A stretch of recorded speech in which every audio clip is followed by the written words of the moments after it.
గుమ్మ నేను ఆగకపోతున్నవో అలసుగా చూస్తున్నవో నీ సొమ్మేమన్నడిగిన్నా సోకుల పడుతున్నవో సొమ్మ సిల్లిపోతావో నీ ఎంట తిరుగుతున్ననని అలసైపోతున్ననా నువ్వే కావాలనొస్తే నన్నే కాదంటవా ఓ పిల్లగా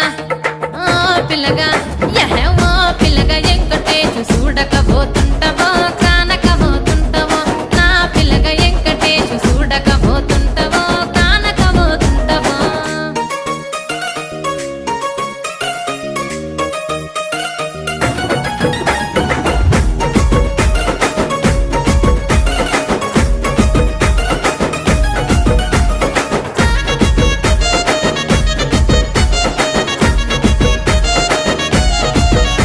ఓయ్ కండ్లకు కాటుక వెడితే కన్యాకుమారి